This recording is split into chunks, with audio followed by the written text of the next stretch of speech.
किसी भी चुनौती का सामना करने के लिए हमारी सरकार कर्ज के बोझ के तले दबने के बाद भी यही वो अधिकारी है जिनसे हमने अपने सरकारी कर्मचारियों को, अधिकारियों को, जो हिमाचल प्रदेश की विकास की गाथा लिखते हैं, ओल्ड पेंशन स्कीम दी। एक भी विभाग आज मुझे बता दीजिए जिसको सैलरी ना मिलती हो।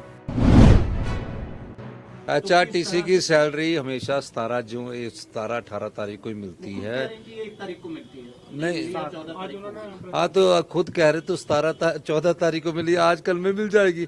HRTC का भारतीय जनता पार्टी ने पिछले 3 साल से ओवर टाइम नहीं दिया था, नाइट नहीं दी थी।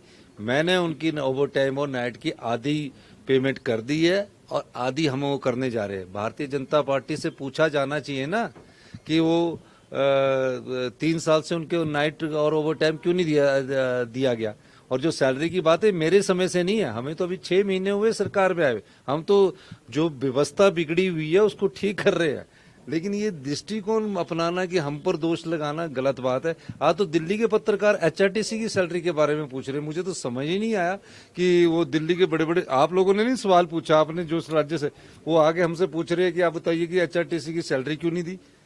तो ये चीजें कहना गलत बात है। हिमाचल राज्य अपने पैरों पर खड़ा होगा।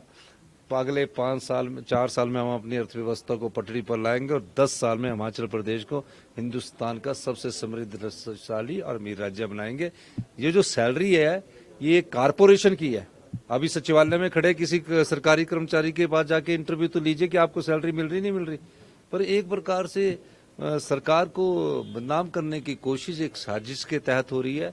और सिर्फ एक सरकारी कर्मचारी जहां सिर्फ 10-15 हजार एम्प्लॉइज है, हिमाचल में तकरीबन 2 लाख सरकारी एम्प्लॉइज है।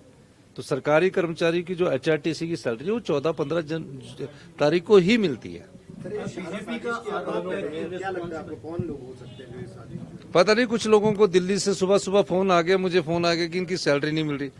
अरे प्रदेश में और कार्य हो रहे हैं और कोई ऐसी घटना घटी, जैसे ये तो काफी लोग दिल्ली से पत्रकार पूछ रहे हैं कि सैलरी नहीं मिल रही। पता नहीं किसके तहत। आज तक तो सवाल नहीं, पिछले महीने भी उनको 15 तारीख को सैलरी मिल रही, इस महीने भी 15 तारीख को सैलरी मिल रही, पिछले 10 साल से 15 तारीख से सैलरी मिल रही है। पर आज पता नहीं, मुझे खुद भी नहीं समझ आया कि क्यों ऐसी बात है। रिस्पांसिबिलिटी से हट रहे हैं और उनके ऊपर थोप रहे हैं, ऐसा।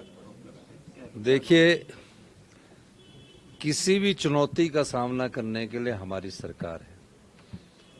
कर्ज के बोझ के तले दबने के बाद भी यही वो अधिकारी है जिनसे हमने अपने सरकारी कर्मचारियों को, अधिकारियों को, जो हिमाचल प्रदेश की विकास की गाथा लिखते हैं, ओल्ड पेंशन स्कीम दी। एक भी विभाग आज मुझे बता दीजिए जिसको सैलरी ना मिलती हो, और एक भी डिपार्टमेंट ऐसे ना बता हो जहां हमने आज विकास के कार्यों को अमली जामा ना पहनाया हो। वो घबरा रहे हैं। जिस तेजी से हमारी सरकार कार्य कर रही है तो उनके पास कहने को कुछ नहीं है। ठीक है, आप हमारे पैसे रोक सकते हो, आप 4 सांसद चुनकर गए हो, आपको अगर पैसे ही रोकने हैं, 14,500 करोड़ में से हमारे कर्ज की लिमिट को 8,500 करोड़ का आपने कम कर दिया।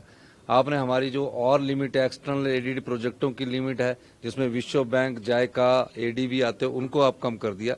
इसका ये मतलब नहीं है कि हम विकास की को रोकने से आगे नहीं बढ़ेंगे।